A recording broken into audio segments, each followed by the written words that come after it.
Hello student, तो आज हमारा प्रोग्राम है write a program to accept any number then find cube value and square root value. यानी आपको एक प्रोग्राम लिखना है जिसमें कि एक्सेप्ट करवाना है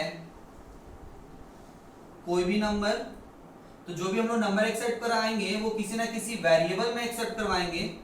तो हम लोग कौन सा वेरिएबल ले रहे हैं? A variable. और इसी वेरिएबल में हम लोग क्या करवाएंगे? नंबर को एक्सेप्ट करवाएंगे। एक्सेप्ट करवाने के बाद आपको क्या कैलकुलेशन करना है? क्यूब वैल्यू और स्क्वायर रूट वैल्यू। क्या निकालना है? क्यूब और स्क्वायर रूट। ठीक है, कैसे निकाला जाएगा?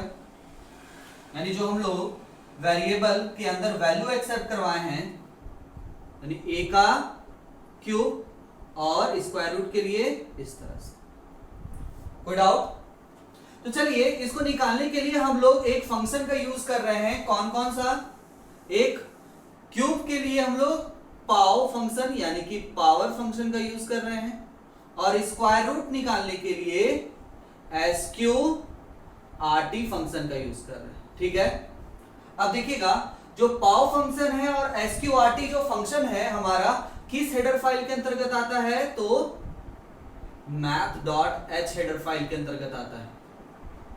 ठीक है, जैसे कि पाव फंक्शन किसके अंतर्गत? तो math.h हेडर फाइल के अंतर्गत। उसी तरह से एसक्यूआरटी math.h हेडर फाइल के अंतर्गत आता है। यानी हम ये चीज आपको बता चुके थे जब हेडर फाइल पढ़ा रहे थे कि math.h एक तरह का हेडर फाइल है, इसके अंदर बहुत सारे फंक्शन होते हैं। तो math.h के अंदर कौन कौन सा फंक्शन है? पाव फंक्शन और एसक्यूआरटी फंक्शन।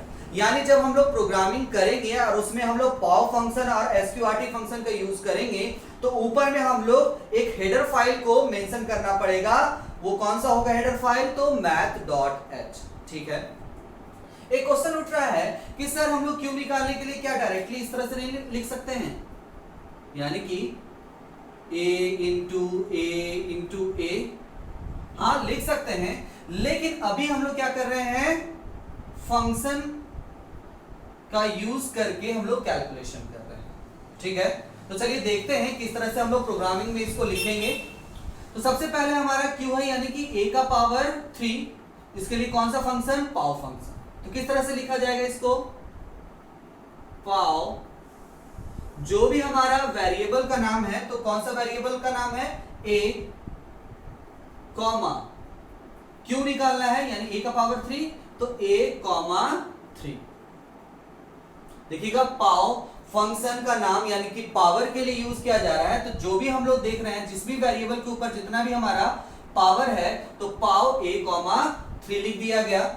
तो पाव जो फंक्शन होता है उसका बहुत सारा यूज हो सकता है, जैसे कि स्क्वायर वैल्यू निकालने के लिए, जैसे कि a का पावर 2। तो किस तरह से इसको मेंशन करेंगे? पाव a, 2। ठीक है, उसी तरह से अगर बोला जाए a का पावर 6 निकालना हो तो आपको पाव a, 6। तो इस तरह से आप पावर फंक्शन का यूज कर सकते हैं, लेकिन क्वेश्चन में भी क्या बोला जा रहा है? क्यूब वैल्यू निकालना, यानी कि a का पावर क्यूब, यानी कि पाव ब्रैकेट के अंदर a, 3 कर। अब हमारा दूसरा है स्क्वायर रूट। तो इस स्क्वायर रूट के लिए कौन सा फंक्शन? तो एसक्यूआरटी। एसक्यूआरटी फंक्शन के अंदर हम लोग जो भी हमारा वेरिएबल जिसके अंदर वैल्यू एक्सेप्ट करवाए हैं उस वेरिएबल का नाम मेंशन करेंगे। ठीक है, तो देखें किस तरह से हम लोग यूज कर रहे हैं पाव का a, 3 और स्क्वायर रूट के अंदर सिर्फ और सिर्फ वेरिएबल का नाम। तो क्या बोला जा रहा है प्रोग्रामिंग में? सबसे पहले एक नंबर को क्या करवाना है? एक्सेप्ट करवाना है। तो जो हमारा नंबर एक्सेप्ट होगा किसी न किसी वेरिएबल में एक्सेप्ट होगा, तो हम लोग कौन सा वेरिएबल लिए? a। क्यूब निकालने के लिए पाव a, 3 और स्क्वायर रूट निकालने के लिए एसक्यूआरटी के अंदर हम लोग सिर्फ उस वेरिएबल का नाम यानी कि a। अब जैसे एग्जांपल मान के चलिए यूजर के द्वारा कौन सा नंबर एक्सेप्ट करवा दिया गया? तो 4। ठीक है, क्या एक्सेप्ट कर लिया यूजर? 4। अब इसका कैलकुलेशन क्या होगा? जैसे कि क्या बोला गया था? पाव a, 3 यानी क्या हो गया, पाव 4,3 यानी कि 4 का पावर 3। कितना आएगा आंसर बताइए, 64 आएगा कि नहीं। और उसी तरह से स्क्वायर रूट अगर बोला जाए SQRT यानी कि SQRT 4, तो क्या इसका आंसर आएगा आपका 2। तो आपको एग्जांपल के तौर पे भी समझा दिए कि अगर यूजर क्या कर रहा है, एक नंबर एक्सेप्ट करवा दे रहा है 4, तो पावर में क्या आ जा रहा है आपका 64 और स्क्वायर रूट में क्या आ जा रहा है आपका आंसर 2। तो चलिए इस प्रोग्रामिंग को हम लोग लिखते हैं।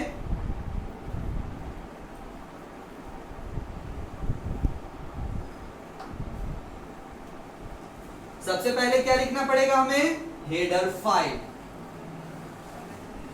तो कैसे, सबसे पहले हैश इंक्लूड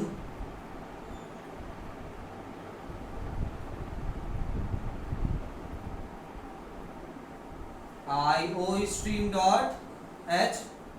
दूसरा हेडर फाइल हैश इंक्लूड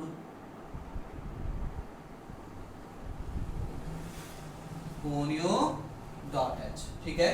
और एक और हेडर फाइल को मेंशन करना पड़ेगा, कौन सा, तो math.h।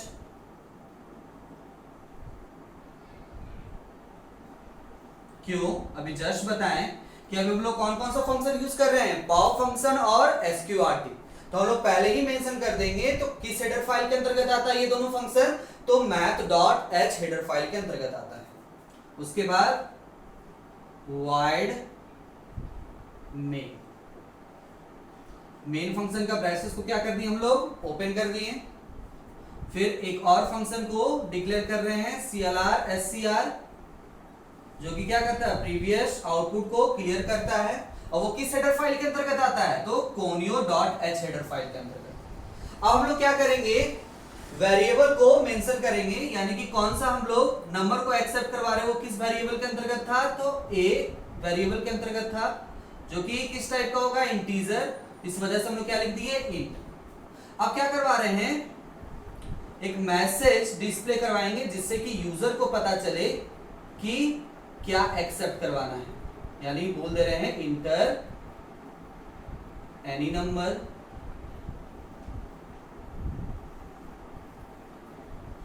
जिससे यूजर को पता चल गया कि आपको एक नंबर एक्सेप्ट करवाना है। तो सी आउट पे हम लोग क्या कर दिए, डबल कोट्स के अंदर एक मैसेज लिखें और फिर सेमीकोलन। और सी इन में हम लोग क्या करवा दे रहे हैं, वेरिएबल का नाम, जिसके अंदर हमारा वैल्यू क्या होगा, एक्सेप्ट होगा। हो गया यहां तक। क्या किया हम लोग, तीनों हेडर फाइल को लिखे, उसके बाद वेरिएबल को मेंशन किए वो किस टाइप का है, फिर सी आउट से डिस्प्ले करवाएं कि यूजर को पता चल जाए कि हम लोग को क्या एक्सेप्ट करवाना है, तो इंटर एनी नंबर। और ए जो हमारा वेरिएबल का नाम है, उसके अंदर वैल्यू हमारा क्या हो जाएगा, यूजर के द्वारा एक्सेप्ट किया जाएगा। अब उसके बाद क्या कैलकुलेशन करवाना है, क्यू वैल्यू। तो क्यू वैल्यू के लिए, यानी कि जो भी हमारा कैलकुलेशन होगा किसी ना किसी वेरिएबल में जाकर के स्टोर होगा क्यू वैल्यू, तो उसके लिए हम लोग एक वेरिएबल का नाम क्यूब ले रहे हैं, ठीक है। यानी कि जो भी हमारा क्यूब का वैल्यू का कैलकुलेशन होगा वो कहां जाकर के स्टोर हो जाएगा, तो क्यूब वेरिएबल में जाकर के स्टोर हो जाएगा। इसका भी हम लोग डाटा टाइप मेंशन कर दे रहे हैं, इंट। अब हम यहां पे क्या कर रहे हैं, फंक्शन का यूज करेंगे। कौन सा फंक्शन, तो पाव फंक्शन को बता चुके हैं किस तरह से मेंशन किया जाएगा, a,3 सेमीकोलन। यानी कि कैलकुलेशन हो करके जो भी हमारा रिजल्ट होगा वो कहां जाकर के स्टोर हो जा रहा है, क्यूब वेरिएबल में जाकर के स्टोर हो जा रहा है, और उसी के अंदर हमारा क्या होगा, क्यूब वैल्यू होगा। अब चलिए दूसरा हमें क्या निकालना है, स्क्वायर रूट वैल्यू। तो इसका भी कैलकुलेशन किसी ना किसी वेरिएबल में जाकर के स्टोर होगा, तो उसके लिए भी हम लोग एक वेरिएबल को मेंशन कर दे रहे हैं एसक्यू रूट। कौन सा वेरिएबल का नाम, एसक्यू रूट, जिसके अंदर आपका स्क्वायर रूट क्या होगा, का वैल्यू स्टोर होगा। तो स्क्वायर रूट के लिए हम लोग एसक्यूआरटी फंक्शन का यूज कर रहे हैं और मेंशन कर दिए। और एसक्यू रूट जो एक वेरिएबल है वो भी किस टाइप का होगा वो भी हम लोग मेंशन कर दे रहे हैं। तो क्या किए, सबसे पहले हम लोग एक्सेप्ट करवाएं, ठीक है, वैल्यू को। अब उस वैल्यू को एक्सेप्ट करवा करके कैलकुलेशन करवा दिए, क्यूब वैल्यू और स्क्वायर रूट वैल्यू। अब जो भी हमारा रिजल्ट आया है उसे हम क्या करवाएंगे, डिस्प्ले करवाएंगे। डिस्प्ले करवाने के लिए सी आउट, और पता चले कि कौन किसका रिजल्ट है, उसके लिए एक छोटा सा मैसेज। सबसे पहले क्या कर दे रहे हैं, क्यूब वैल्यू निकालने के लिए एक छोटा सा मैसेज दे दे रहे हैं, cube value is equal to, double quotes को क्या किए थे हम लोग, इनक्लोज कर दिए। अब हमारा क्यूब वैल्यू कहां जाकर के, किस वेरिएबल में जाकर के स्टोर है, तो क्यूब में, तो क्यूब को मेंशन कर दिए, ठीक है।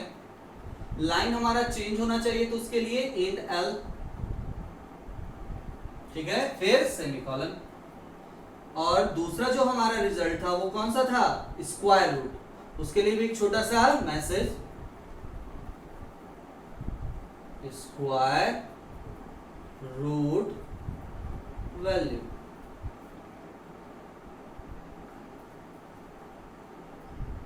डबल कोट से इनक्लोज किया गया है। तो हमारा स्क्वायर रूट वैल्यू किस वेरिएबल में जाकर स्टोर है, तो एसक्यू रूट। देखिए लाइन को हम चेंज नहीं कर रहे हैं क्योंकि इसके आगे और कोई भी रिजल्ट आपको शो नहीं करवाना है। देखिएगा और भी थोड़ा सा ध्यान दीजिएगा, जैसे क्यूब स्मॉल में लिखे हैं तो वैसा ही इसमें भी लिखना है। जैसे एसक्यू रूट जो हम लोग लिखे हैं, जिस तरह से हम लोग वेरिएबल का नाम डिक्लेयर किए थे उसी तरह से हम लोग क्या करवाएंगे, उस वेरिएबल का नाम आगे भी जाकर के मेंशन करेंगे। ये हम आपको बार बार बता रहे हैं क्योंकि प्रोग्रामिंग में ये गलती हो सकता है, ठीक है। जैसे कि CUBE छोटा लिखे हैं तो देखिएगा छोटा कोई भी चेंजेस नहीं किया गया है। SQ रूट लिखे हैं तो एकदम same to same SQ root, क्योंकि उसी के अंदर हमारा क्या है, वैल्यू स्टोर है। तो हमें शो करवाना है वैल्यू को, तो उस वेरिएबल का नाम सही सही लिखेंगे। उसके बाद फिर लास्ट में आप एक और फंक्शन को यूज करते हैं, कौन सा, गेट ch फंक्शन, जो कि क्या करवाता है, आउटपुट को होल्ड करवाता है, और फिर ब्रेसेस को क्या कर देंगे हम लोग, क्लोज कर देंगे। यानी कि जो हम लोग ब्रेसेस ओपन किए थे उसे हम क्या कर दिए, क्लोज कर दिए। तो चलिए अब इस प्रोग्राम को हम लोग टर्बो C++ में रन करवा करके देखते हैं। तो अब हम इस प्रोग्राम को टर्बो C++ में रन करवा करके देखते हैं। तो सबसे पहले header file hash include io stream.h, दूसरा header file hash include conio.h, ठीक है। और एक और हेडर फाइल हमको मेंशन करना है, कौन सा, math.h, तो हैश इंक्लूड math.h, ठीक है। क्यों हम लोग math.h यहाँ पे हेडर फाइल मेंशन कर रहे हैं, क्योंकि हम इस प्रोग्राम के अंदर दो फंक्शन यूज करेंगे, पॉव फंक्शन और sqrt फंक्शन, जो कि किस हेडर फाइल के अंतर्गत आता है, math.h हेडर फाइल के अंतर्गत आता है, ठीक है। चलिए उसके बाद void मेन फंक्शन का ब्रेसेस ओपन कर दिए, यहाँ पे clr scr फंक्शन। चलिए अब हम लोग क्या कर रहे हैं, वेरिएबल को डिक्लेयर कर रहे हैं, यानी कि जो भी हम नंबर एक्सेप्ट करवाएंगे वो किस वेरिएबल के अंदर होगा, ए वेरिएबल के अंदर। वो उसका टाइप क्या है, तो int टाइप का है वो, ठीक है।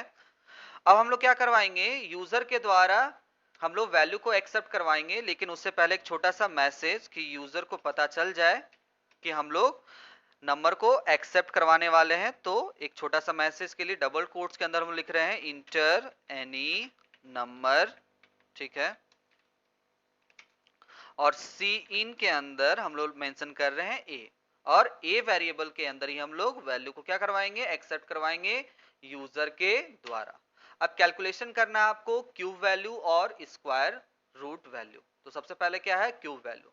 तो क्यूब वैल्यू का जो भी रिजल्ट होगा वो किस वेरिएबल के अंदर स्टोर होगा, तो क्यूब, और वो किस टाइप का है ये भी मेंशन कर दे रहे हैं, तो वो इंटीजर टाइप है, तो इंटीजर के लिए हम लोग इंट मेंशन कर दिए यहाँ पे। अब एक फंक्शन यूज कर रहे हैं, कौन सा, पॉव फंक्शन, और इसके अंदर हम लोग कर रहे हैं a,3, जैसा कि अभी हम लोग पढ़े थे, सेमीकोलन। फिर अब हम लोग क्या करना है, स्क्वायर रूट। तो स्क्वायर रूट के लिए कौन सा वेरिएबल, एसक्यू रूट, ठीक है। एसक्यू रूट के अंदर ही हमारा रिजल्ट स्टोर होगा किसका, स्क्वायर रूट वैल्यू का। तो वो किस टाइप का है, तो इंटीजर टाइप का है, तो इंट मेंशन कर दिए। और यहाँ पे उस फंक्शन का नाम कौन सा, sqrt फंक्शन, और इसमें हम लोग ए मेंशन कर दिए। ठीक है, यानी जो भी हम लोग वैल्यू को एक्सेप्ट करवाएंगे उसी का हमें क्यूब वैल्यू निकालना है और स्क्वायर रूट वैल्यू निकालना है।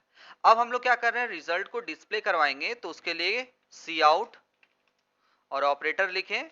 तो यूजर को कैसे पता चलेगा कि कौन सा क्यूब वैल्यू है, कौन सा स्क्वायर रूट वैल्यू है, तो उसके लिए एक छोटा सा मैसेज, तो हम लोग लिख दे रहे हैं सबसे पहले क्यूब वैल्यू। और क्यूब वैल्यू किस वेरिएबल के अंदर स्टोर है हमारा, तो क्यूब, तो क्यूब को मेंशन कर दे रहे हैं हम लोग। लाइन चेंज करना है हमें, तो इंड एल, क्योंकि एक और हम क्या करवा रहे हैं, रिजल्ट को शो करवाएंगे, कौन सा, स्क्वायर रूट। तो उसके लिए भी एक छोटा सा मैसेज, स्क्वायर रूट वैल्यू। ठीक है, और यहाँ पे एसक्यू रूट, इसी के अंदर हमारा क्या स्टोर है, स्क्वायर रूट वैल्यू स्टोर है। ठीक है, चलिए अब लास्ट में हम लोग गेट सी एच फंक्शन को मेंशन कर दे रहे हैं और ब्रेसेस को बंद कर दे रहे हैं। तो चलिए कंपाइल करवा करके देखते हैं हम लोग। देखिएगा एरर यहाँ पे क्या आ रहा है, 0 है, वार्निंग भी क्या है, 0 है। चलिए अब रन करवाते हैं। सबसे पहले क्या पूछ रहा है, यहाँ पे मैसेज आपको डिस्प्ले करवा रहा है इंटर एनी नंबर, यानी कि यूजर के द्वारा कोई भी नंबर एक्सेप्ट करवाने के लिए बोल रहा है। देखिए ब्लिंक कर रहा है, तो हम यहाँ पे क्या इंटर करवा देते हैं, नंबर 4। ठीक है, और इंटर करते हैं। तो देखिएगा जो भी हम लोग इंटर करवाए हैं नंबर 4, तो उसका क्यूब वैल्यू क्या है 64 और स्क्वायर रूट क्या है आपका 2। ठीक है, चलिए अब हम लोग एक बार और रन करवा रहे हैं, यानी कि यूजर के द्वारा कोई दूसरा नंबर एक्सेप्ट करवाया जा रहा है यहाँ पे। तो हम लोग इंटर एनी नंबर में यहाँ पे 4 की जगह पे 16 कर दे रहे हैं। तो 16 का क्यूब वैल्यू क्या होगा, 4096, और स्क्वायर रूट वैल्यू क्या हो जाएगा हमारा 4। तो देख रहे हैं इस प्रोग्रामिंग का आउटपुट आप। तो आज हम लोग प्रोग्रामिंग किए और इसका आउटपुट भी देखें। तो आज के लिए इतना ही, थैंक यू।